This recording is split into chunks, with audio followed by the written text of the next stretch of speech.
All right, we are continuing our series on the resistance and why people resist change. And today we're diving into people's predisposition for change. How would you define predisposition?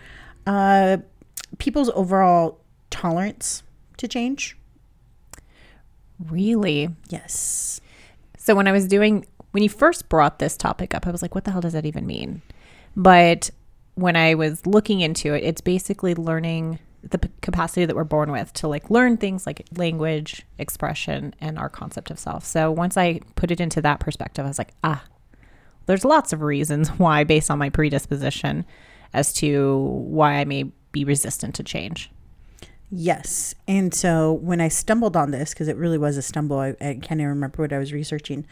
It was really fascinating to me because this is a developing area in psychology, and they've actually been studying this. And so there's this resistance to change scale, and they're able to measure through looking at certain areas of a person. So they'll measure routine seeking, emotional reactions, short-term focus, and cognitive rigidity.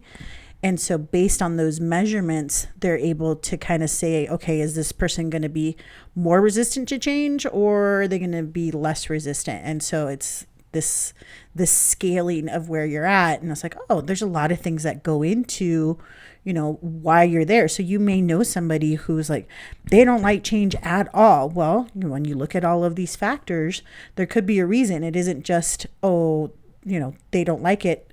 It's because of these other behaviors that they have and these other attitudes and emotions that they're less likely to be okay with the change. Yeah, once I dove in, there were so many things.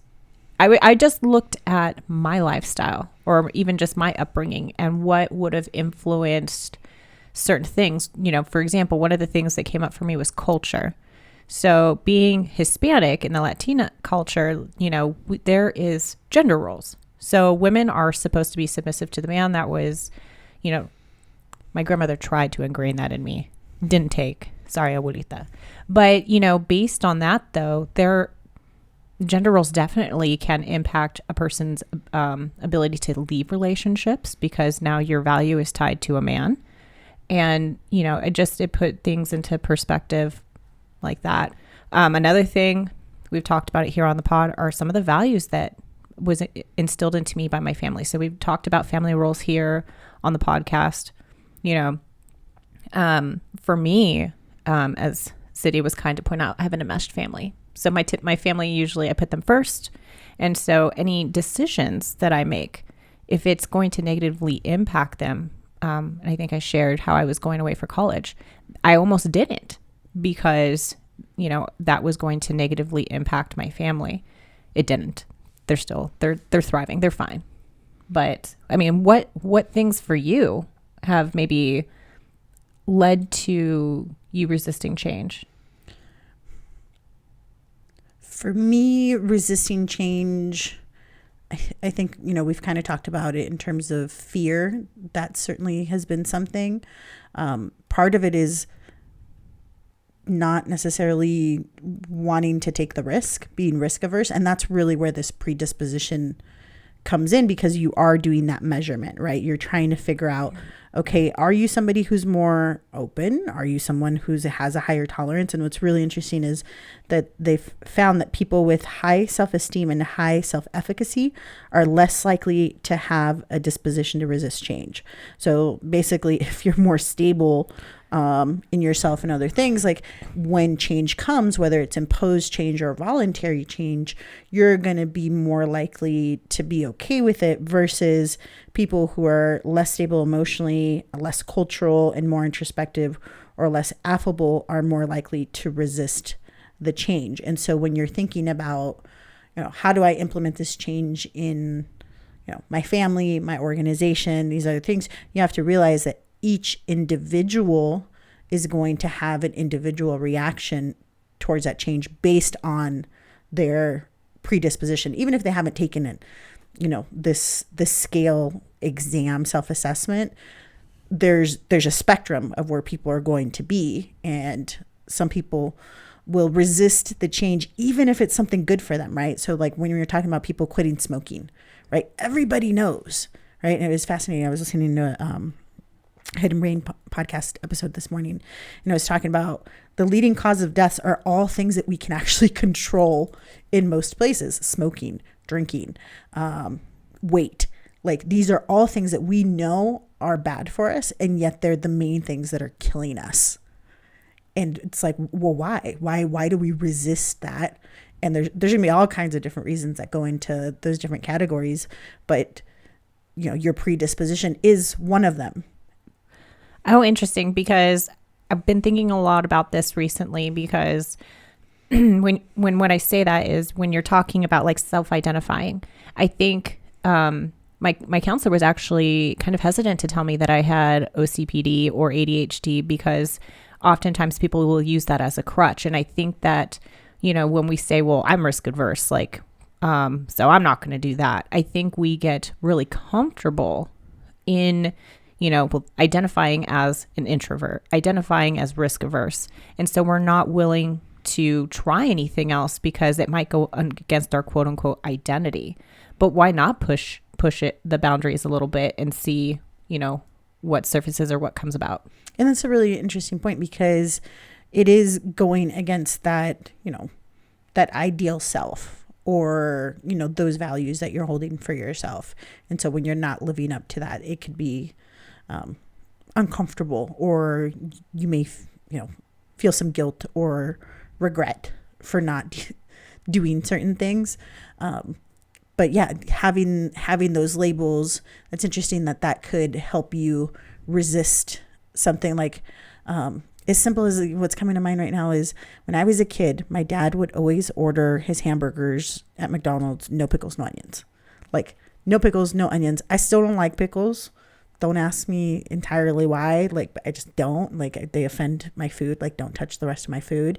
But onions, like, I've actually really grown to like onions. Like, I eat onions. Like, I remember being at my friend's house and her mom making like a pasta, and I was just so picky. I had to be like 6th or 7th grade, and I was just like picking off the onions because I did not like onions at all, right? And onions, if you cook, are like the base for almost everything because they're so delicious and they add so much flavor. And yet last night I was thinking about this as I was pouring the roasted onions and bell peppers on top of our shrimp tacos. It's like, these onions are delicious. Like, I love this.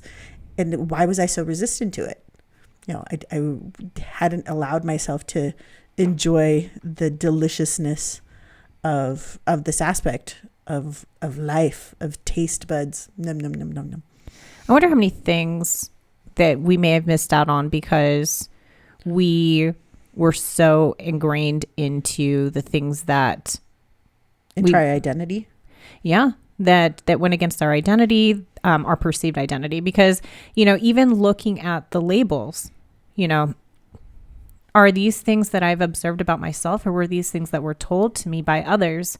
And then I've just self-identified as that. Again, going back to those family roles where it's like, Melissa, you're always the responsible one. You're the dependable one. And, and so these thoughts start to become your beliefs, which then become your value system. And it's hard to move away from that. Mm-hmm. But I also think, though, too, when I was looking at predisposition, I mean, yeah, we talk a little bit about values. Trauma, I think, is a huge, childhood trauma is, I think, a huge thing that determines what we may be predisposed to, because you're just trying to survive at that point. And, for myself, like, I used to have to self-comfort because no one was going to ask me how I was doing. So for me, over time, that translated into extreme independence and my inability to ask for help. And I know that if you've been listening to the podcast, you know that was a problem for my relationship with my spouse as well as work, because it was very hard for me to delegate because it just didn't think that people could live up to my standards. But in looking at this, I was even looking at mental illness, because I actually have mental illness that runs in my family. My uncle, he is paranoid schizophrenic. And so for him, when we're talking about change, he doesn't like change at all. Mm-hmm. And that's because for him, routine is comforting.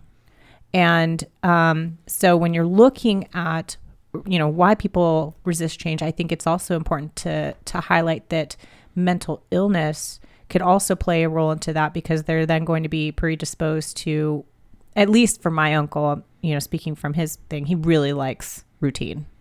Right. And so that part of it, right? So like what I'm thinking about is people who have autism, right?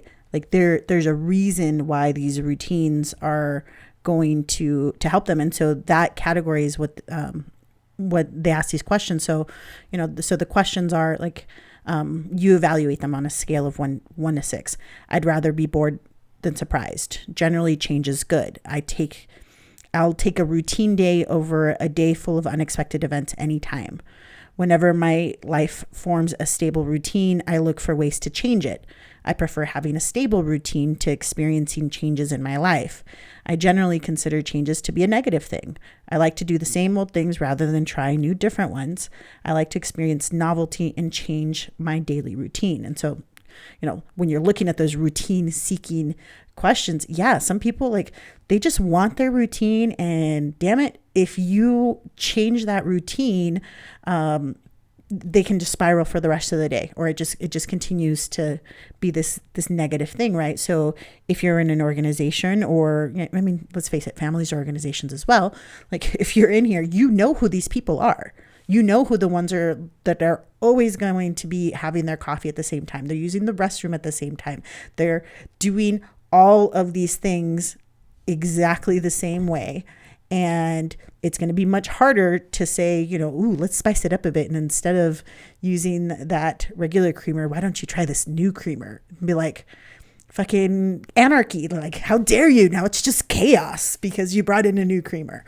Like, it's terrible. Don't ever do that. But okay, so if we're predisposed to certain things, how do you break that?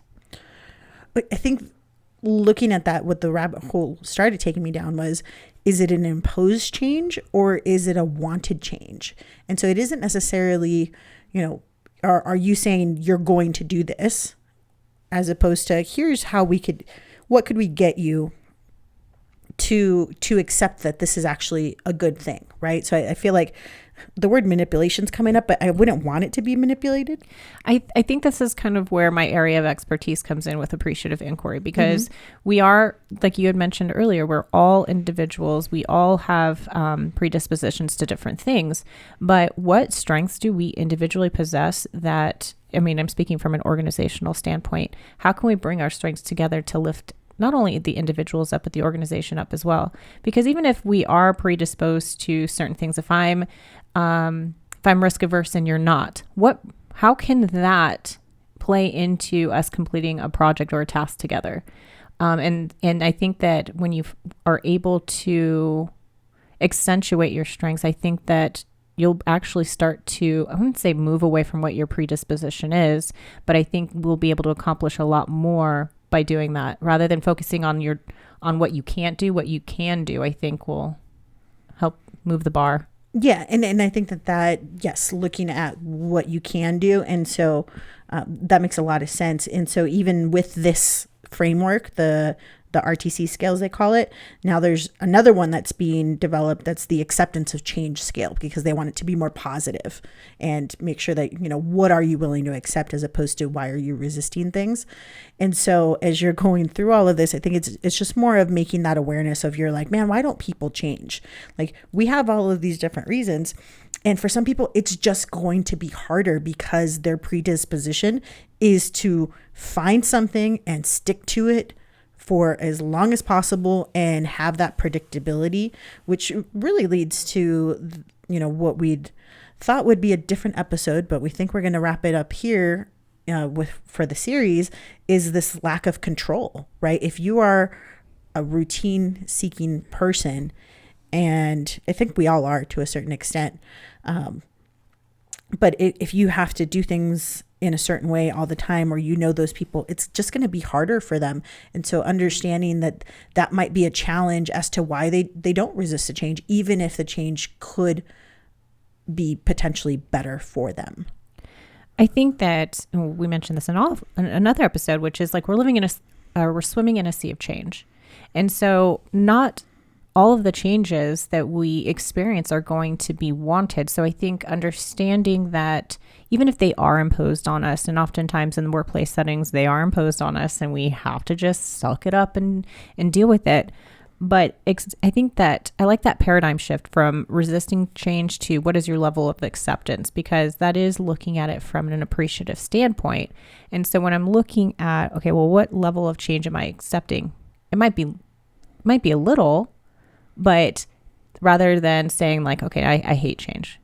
I think that will help open the door to maybe me being able to try new things that may go against my predisposition. Yeah, being able to try new things and just see, okay, what am I willing to do? And I think that that's the key difference between, seeking the change or the imposed changes. If you're willing to have some sort of buy-in of what you're willing to do. Like, you know what? Yeah, I want to lose 100 pounds. Okay, we'll just use that as an example. What am I willing to do right now? Not all the things, not everything. Like, it takes a lot of work to be able to accomplish something like that, right? And when those people have those big transformations, but it's like, okay, well, what's one thing you could do right now? It's like, you know what? Just cut soda out. Great, done, easy, right? And then you slowly start building on whatever change that you're trying to implement. It's like, okay, then it's all right. Now I'm gonna work out. Well, what does working out look like for you? It might be, walking for 20 minutes, and then you increase that to 25 minutes. So I saw this great video on TikTok where this gal was trying to lose weight, and her goal was just to get to the stop sign on her street, and she kept recording. Like, okay, here's where I'm going and here's where I quit. And so you see this journey of her and then finally making it. And you're just like, wow, like that's what it is. It's what are you willing and able to do right now as opposed to trying to do the whole thing. Well, we're talking about predisposition and moving away from that. When I was doing my notes for this show, I realized that a lot of my predispositions, and sadly to say, was as a trauma response.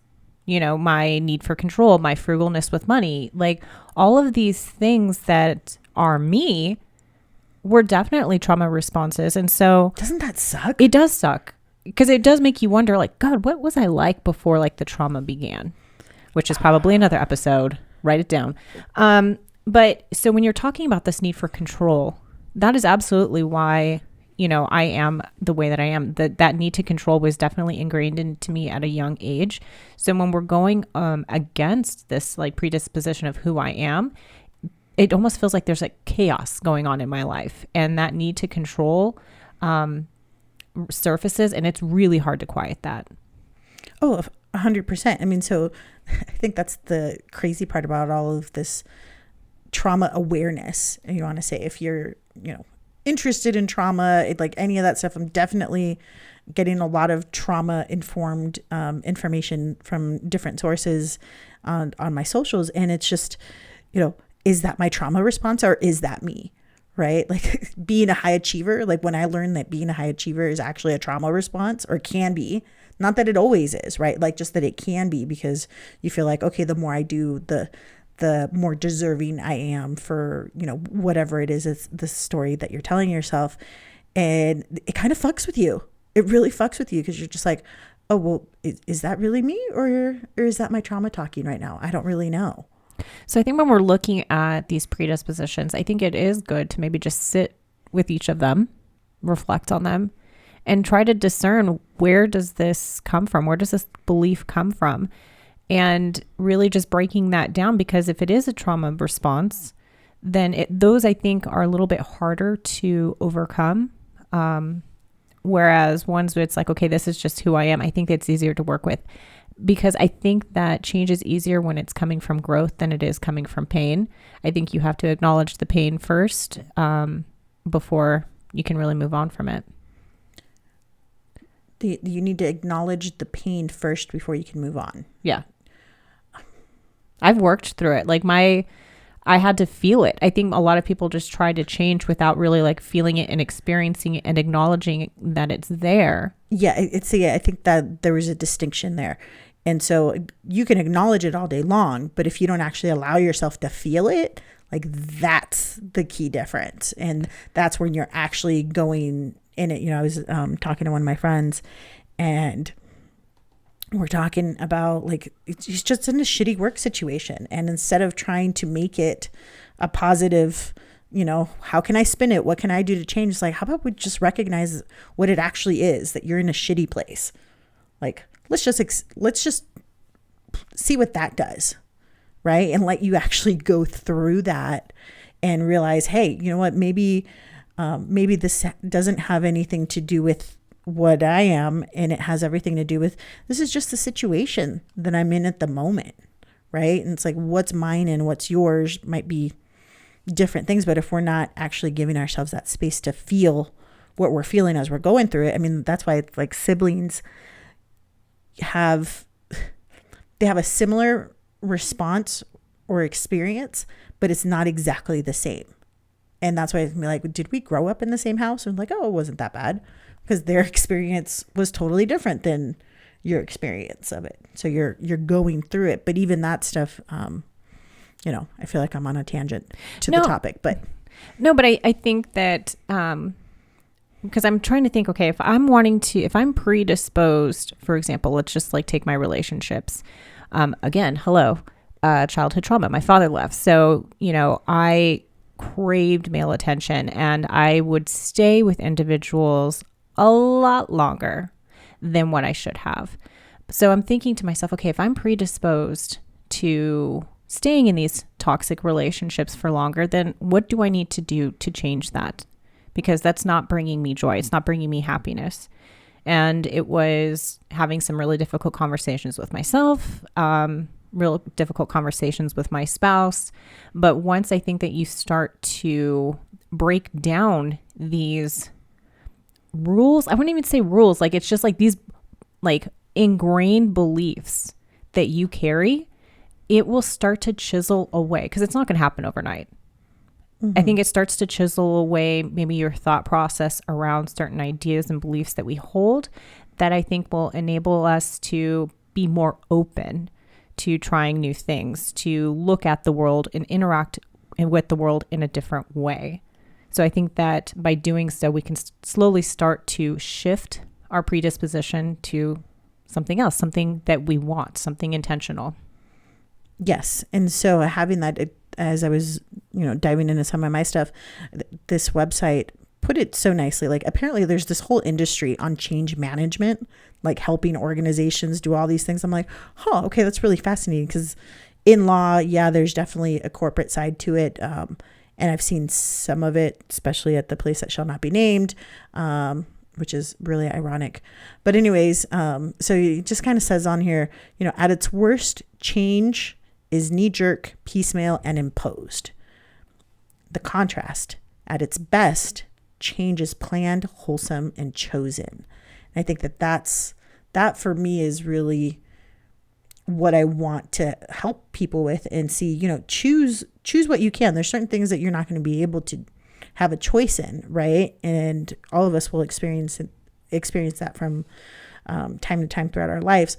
But if you're able to do that, if you realizing, hey, I don't want to be in these toxic relationships that don't do anything for me, like you chose that, and then you're able to start exploring and figuring out what is going to help me be in a better place, right? So you were more open. It could have also been that somebody in a similar situation from you would be like, well, this is just my luck of the draw. This is just what happens. And they stay. And I used to tell myself, true story, well, at least he doesn't hit me. Mm-hmm. Like, that's the reason to stay, mm-hmm. And I don't know, was it you? Someone told me, they're like, there's plenty of men out there that wouldn't hit you. You don't need to stay in this one. And that just blew my mind. So I think, just doing the work, being open to to things, and coming back to what you were saying, which is like, what is it that you want? So I knew that I didn't want to be in these toxic relationships, but I didn't know what a healthy relationship looked like. So I had to define what that was. And so I think anytime someone is maybe on the precipice of some sort of change, even if it is imposed, what is the best thing that this change could provide for you? Are you learning a new skill set? Are you meeting new people? Try to focus on what is positive about this change, because that will give you the energy and maybe the momentum to keep moving forward. Mm-hmm. I think so. As you were talking, what came to mind was, when cell phones came out, there were a bunch of people that got cell phones first, right? They had the big blocky phones, and part of it was like a status thing. But then as phones evolved and became, less weighing, lighter, then more and more people had access to them, but there were still people that were holding out, right? And there are still people out there who have a flip phone. Okay. I've met some of them recently, and, you've got this idea of like these early adopters, right? It's like that first 10%, right? These are probably going to be the people that are most open to change first, and they seek it out and they're willing to go get it, and they're going, and then little by little, it becomes this ripple effect, and there's a tipping point. And that tipping point is going to be different in every single industry. But like in the cell phone industry, then you start getting this vast majority of people are going to have cell phones, right? Now it is part of the norm. And at some point, like it or not, to be in this society, you're going to need it. In fact, I was talking to somebody, and their kids, they weren't given cell phones, they were given iPads for kindergarten. And they were just like, so much for trying to avoid the technology, it was just imposed on them. I was like, what? Really? Like, I heard cell phone. I was like, wait, they gave your 5-year-old a cell phone? It's like, no, an iPad. I was like, oh, okay, still almost exactly the same thing, right? But that in that wave of technology, there are going to be people who are going to go kicking and screaming before they give up their flip phone. Like, it'll happen eventually, until they can't find another one, but they're just like, nope, I'm perfectly content having this. I don't care. And then you're going to have the other people that are like, oh, there's a new phone every year. You mean I don't have to wait the 2 years? Like, it's that range of people. You're laughing. What are you laughing at? I'm laughing because you're talking about cell phones and early adopters. I don't even necessarily see that as risk averse or not. I just didn't have the financial means to afford a phone. Really, where it comes down to being risk averse or not is when a new iPhone update is available. And I'm not the first one, because I know that shit's going to have bugs, and they're going to come out with a second update relatively recently. So I'm like, rather than fuck up my phone, I'm going to wait for that second update to come out. So yeah, that's, I think, more determinant of risk averse than, not getting rid of your flip phone. I think it's a little bit of both, right? So that was one example, because the other one that comes to mind is being cord cutters, right? Like, who actually has cable now? A few people do, right? They find the needs, but there's so many streaming services. But at the beginning, it was like, oh my God, like, you cut cable. Like, what are you going to do? It's like, there's this thing called Netflix. Like, but that's it? It's like, yeah. And you find a way. And so these new things come into our worlds, right? Social media, cell phones, streaming services, work from home, all of these things. And there's going to be a range of people that are going to be able to be like, yep, I'm on it. And they adapt.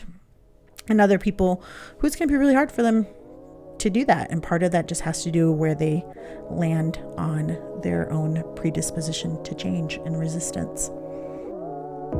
We want to hear from you. How do your predispositions impact your ability to change? Let us know on our Instagram at Pivotal Moments HQ. We want to thank our producer and music director, Ron Johnson. This has been an Estrogen